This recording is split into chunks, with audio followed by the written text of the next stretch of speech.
श्री परीक्षित जी ने कहा, गुरुदेव आपने सभी चरित्र तो विस्तार पूर्वक कहे, लेकिन जिन्होंने मेरी गर्भ में रक्षा की वो मेरे प्रभु का चरित्र आपने शीघ्रता से निकाल दिया। कृपा करके उनके जन्म का चरित्र सुना। तुरंत श्री सुखदेव जी ने कहा, परीक्षित तुम जैसे श्रोता को पाकर के मैं बहुत प्रसन्न हूं, जिसके सामने 4 दिन हो गया कथा सुनते सुनते उसको भूख प्यास भी नहीं लगी। हे परीक्षित, पृथ्वी को नदियों का पहाड़ों का भार नहीं लगता। पृथ्वी घबराती है तो पापियों के भार से घबराती है। कंस के अत्याचार से देख करके पृथ्वी घबरा गई। कंस ने जबरदस्ती अपने पिता से मुकुट छीन करके आदेशित कर दिया संतों को, माला में जो आप लोग सीताराम कहते हो अब बंद करो, कंस कंस जपोगे। आज से सब लोग सीताराम बंद करें, कंस जप करेंगे। कंस कंस कंस, संत घबरा गए, ये क्या अत्याचार करने लगा। कंस ने ब्राह्मणों को बुलाए, बोले यज्ञ में क्या बोलते हो? बोले स्वाहा लगाते हैं। क्या स्वाहा लगाते हो? बोले गंगणपते नमः स्वाहा, ब्रह्मणे न स्वाहा, नवग्रहो स्वाहा। समस्त देवताओं का, नवग्रहों का, दिक्पालों का, लोकपालों का, समस्त ग्रहों का, आदि आदि देव सभी का स्वाहा करते हैं। बोले अब सबका स्वाहा बंद, केवल कंसाय स्वाहा करो। कंसाय स्वाहा। अब ब्राह्मण ऊपर से कहते, हे भगवान कंसाय स्वाहा, जल्दी करिए। भगवान भी कृपा करके सोचे कोई निमित्त बने। गो घबरा करके गाय के रूप में गई ब्रह्मा जी को लेकर के ठाकुर जी के पास। ठाकुर जी ने आश्वासन दिया है और भगवान ने कहा, हे कौमात्मा, हे पृथ्वी, मैं आपके भार का हरण करूंगा। वसुदेव देवकी को माध्यम बना के आऊंगा, जाओ। समस्त देवताओं को कहा है आप लोग जाओ, ग्वाल के रूप में आप लोग मेरी इस लीला में सहयोग करो। सभी लोग आकर के यहाँ पर सहयोग किए हैं। इधर मथुरा का राजा था महाराज कंस। कंस की एक चचेरी बहन थी, देवक की पुत्री देवकी। वो सोच रहा था कि मैं अपनी बहन का विवाह उसके साथ करूंगा जो सत्यवादी होगा। श्री वसुदेव जी की कीर्ति बड़ी विस्तृत थी। वसुदेव जी को सुन करके, कीर्ति को सुन करके इसने ब्राह्मणों के द्वारा चिट्ठी भेज दी और ब्राह्मणों के प्रस्ताव को स्वीकार कर लिया। वसुदेव जी ने जैसे ही समय का मुहूर्त निकला, वसुदेव जी बारात लेकर के आए और देवकी के साथ धूमधाम से विवाह संपन्न हुआ। जैसे ही जाने के लिए तैयार हुए, कंस ने मना कर दिया। 6 महीने तक वसुदेव जी रुके हैं देवकी के साथ। अब जाने लगे तो कंस ने कहा, मैं स्वयं छोड़ने के लिए चलूंगा रथ पर सारथी के रूप में। जैसे ही आरूढ़ हुआ, उसी समय आकाश में आकाशवाणी होने लगी। देवताओं ने आकाशवाणी कर दिया, अस्यात्वाष्टमो गर्भो कंसेन बहसे अबुध। अरे अज्ञानी कंस, जिस बहन को छोड़ने के लिए तू बड़े प्यार से जा रहा है, उसका गर्भ 8वां गर्भ तेरा काल होगा। काल। मूर्खों का प्यार कोई स्थिर तो होता नहीं है। दुष्टों के प्यार का कोई भरोसा नहीं, कब खोपड़ी बदल जाए। क्रोध में आया, लपलपाती हुई तलवार निकाला, देवकी के पास पहुंचा, रथ को खड़ा करके बाल पकड़ा, खींच के मारा, झपट्टा जमीन पर पटक दिया। मेरे काल को जन्म देने वाली कालदात्री नागिन, ना रहेगा बांस न बजेगी बांसुरी। अब जब मैं तुझे ही नहीं छोड़ूंगा तो मेरा काल कैसे जन्मेगा। अट्टहास करने लगा, लपलपाती तलवार जैसे ही उठाया, वसुदेव जी तुरंत कूद करके हाथ पकड़े, भोजराज कंस, ये तेरी बहन है। क्षत्रिय को अबला स्त्री पर अस्त्र चलाना शोभा नहीं देता, और फिर तेरी ये सगी बहन जिसके हाथ की मेहंदी भी नहीं छूटी, अभी नवविवाहिता, कितना बड़ा अपराध कर रहा है तू कंस। कंस ने कहा, नहीं, ये मेरे काल को जन्म देने वाली, अब मेरा इससे संबंध टूट गया। कालदात्री है, मैं इसको मारूंगा। वसुदेव जी ने बहुत समझाया, जो जन्मा उसका मरण सुनिश्चित है, पर कितना भी समझा, मूर्ख हृदय न चेत, जो गुरु मिले विरंच सम। इधर श्री वसुदेव जी समझ गए इसके समझ में आने वाला नहीं है। मैं पति हूं और पति का धर्म है हर पल पत्नी की रक्षा करना। चलो कोई बात नहीं, वर्तमान को टाल दूं, भविष्य में जो होगा सो देखा जाएगा। उसी समय वसुदेव जी ने कहा, कंस कोई बात नहीं, तुम्हें देवकी से भय नहीं, देवकी की संतान से भय। मैं वचन देता हूं, 10 दिशाओं की साक्षी लेकर के, पृथ्वी, आकाश, 10 दिशाओं की, सूर्य की, चंद्रमा की, अग्नि की साक्षी लेकर के कह रहा हूं, जो भी संतान होगी ला करके तुम्हें दूंगा। वसुदेव ने साक्षी दे दिया। कंस ने कहा ठीक है वसुदेव, मुझे मेरे बंधन में रहना पड़ेगा, आपको स्वीकार कर लिया। जैसे ही प्रथम बेटा हुआ, लाते सोने से चमकता हुआ बेटा ला करके कंस के हवाले कर दिया। कंस को देख करके दया आ गई, कंस ने लौटा दिया, मेरा तो काल 8वां है। और जैसे ही लौटाया सोई देवताओं में खलबली मच गई। दुष्ट के मन में अगर दया आ जाएगी तो निश्चित रूप से परमात्मा के अवतार में विलंब हो जाएगा। इसलिए नारद जी जाओ अपने चेले को समझाओ। देवताओं ने तुरंत कहा नारद जी से जाओ समझाओ। और नारद जी आए, नारायण नारायण नारायण। कंस ने देखा, आइए गुरु जी आइए आइए। केवल नारद बाबा जी ही ऐसे हैं, जहां जाए वहीं इनका आरती पूजा होता है।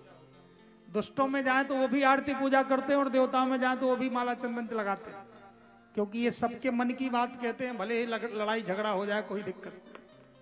जैसे ही कहा आइए आइए गुरुदेव, कंस के सामने पहुंचे। कंस, मैं तुझे एक रहस्य बताने के लिए आया हूं। निकल रहा था तो मैंने सोचा तुझे बहुत बड़ा रहस्य बता दूं। बताइए गुरुदेव। बोले एक बात बता कि तू जो वसुदेव के पुत्र को छोड़ दिया, तूने किस कारण से छोड़ दिया? गुरुदेव मेरा तो काल 8वां है ना। कंस, मैं तो समझ रहा था तू बड़ा समझदार है पर बड़ा मूर्ख है। बालाना मूर्ख क्यों गुरुदेव?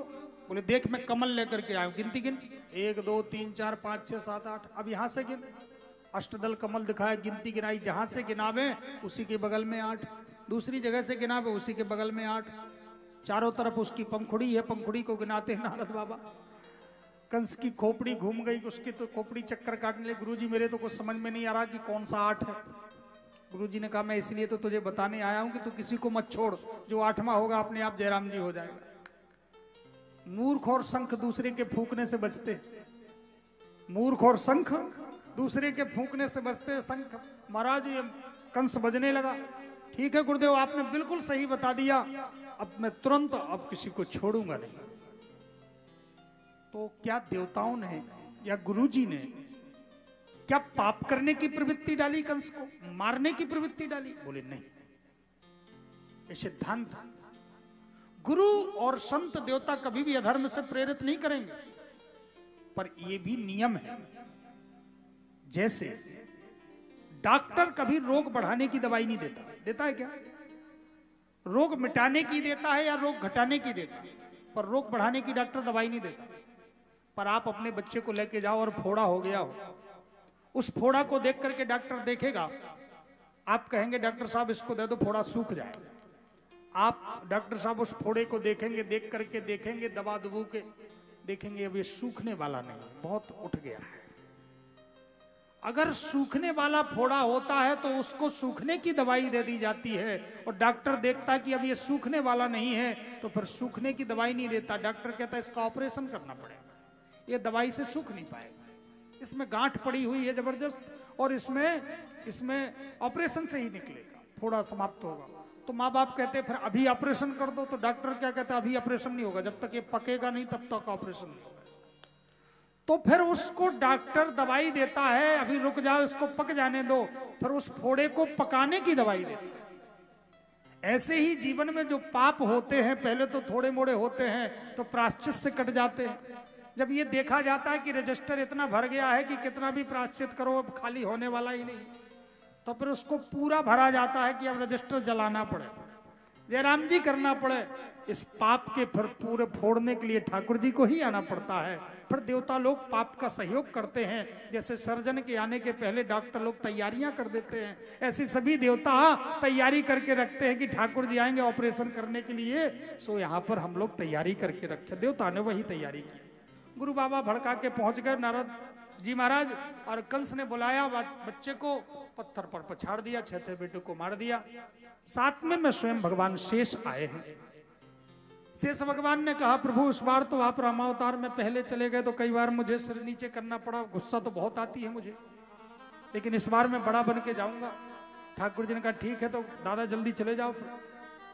साथ में स्वयं देवकी के गर्भ में श्री शेष भगवान पहुंच गए, और जैसे ही पहुंचे हैं उसी समय भगवान ने अपनी योग माया को बुलाया। योग माया तुम्हें कृष्णावतारी की लीला में सख्त आदेश है, जो देवकी का गर्भ है उस सप्तम गर्भ को उठा करके तुम रोहिणी के गर्भ में स्थापित करो, गर्भ का प्रत्यारोपण करो। कभी ये मत सोचना कि आज जो वैज्ञानिक शोध कर रहे हैं बड़े बड़े, वो वैज्ञानिकों के लिए आधार कहीं और से मिल रहा है या उनका कोई मौलिक आधार है। ना ना, जितना भी उनके जीवन में शोध है, उस सारे शोध का आधार केवल हमारे वेद शास्त्र, और वेद शास्त्रों को पढ़ करके ही उन्होंने वो शोध करते हैं। मानो जितना भी विज्ञान ने शोध किया या भविष्य में भी शोध करेंगे, हमारे संतों ने, ऋषियों ने अपने शोध के द्वारा सब कुछ पहले करके रख दिया। एक से एक कामद विमान, एक से एक तरह तरह की व्यवस्थाएं आप ग्रंथ पढ़ के देख। आज गर्भ के प्रत्यारोपण का ये चरित्र आता है। ये देवकी के गर्भ को उठा करके रोहिणी के गर्भ में प्रत्यारोपित कर दिया। आज भी वो परंपरा चलती है चिकित्सा में, गर्भ प्रत्यारोपण की। इधर ये हुआ कि गर्भपात हो गया।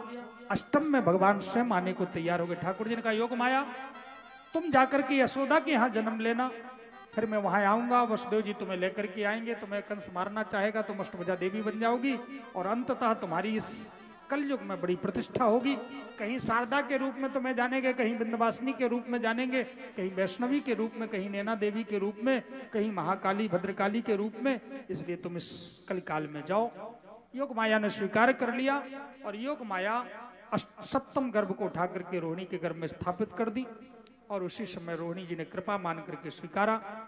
ठाकुर जी ने स्वप्न दिया है कि मेरी ही कृपा है।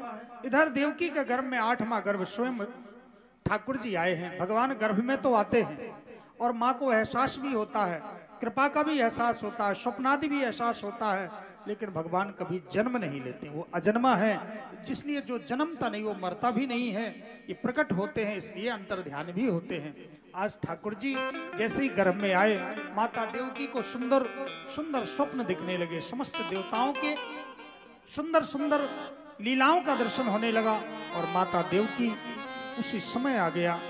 धीरे धीरे समय आते आते आते महाराज भादों का महीना आ गया, और भादों के महीने में भी कृष्ण पक्ष में भी रोहिणी नक्षत्र, रात्रि के 12 बजे कन्हैया ने सोचा मुझे लीला करनी है, और मेरी राम कृष्ण अवतार की प्यारी लीला है माखन चोरी की लीला। इसलिए चोर को दिन में नहीं रात में जाना चाहिए। और चोरों के सरदार हैं, चित चोर है, माखन चोर है, चीर चोर है। तो ठाकुर जी ने कहा कई हमारे पास प्रमाण पत्र हैं चोर के, इसलिए हमें रात्रि में ही जाना चाहिए। और रात्रि में ठाकुर जी ठीक 12 बजे आकाश में समस्त देवता खड़े हो गए, और उसी समय परब्रह्म परमात्मा का प्राकट्य चतुर्भुज रूप में मथुरा के जेल खाने में हो गया। समस्त देवता आकर के दिव्य पुष्प वृष्टि करते हुए जयकार करने लगे। बोलिए भक्तवत्सल भगवान की जय हो, श्री बालकृष्ण लाल की जय। सभी देवताओं ने यहाँ पर दिव्य स्वागत किया है। यहाँ भगवान ने कहा है, हे वसुदेव जी, आपने पूर्व जन्म में तपस्या किया मुझे पुत्र रूप में पाने की। आप मुझे नंद महल में छोड़ाएं, 11 वर्ष के बाद मैं आकर के आपकी सेवा करूंगा। जैसे वसुदेव जी को कहा, वसुदेव जी ने कहा बालक बन जाए। ठाकुर जी बालक रूप धारण किए, और उसी समय सिर पर जैसे ही रखा हथकड़ी बेड़ी खुल गई। वसुदेव जी जैसे ही चलने लगे, उसी समय हथकड़ी बेड़ी खुल गई। वसुदेव जी रिमझिम पानी बरसने लगा। जितने सैनिक थे महाराज, सब सैनिक अंदर चले गए। श्री शेष भगवान ने छाता लगा लिया कि हमारे प्रभु आ गए हैं, और उसी समय वसुदेव जी चलते हुए आगे बढ़े हैं। जैसे ही चले हैं, उसी समय समस्त देवता दर्शन कर रहे हैं।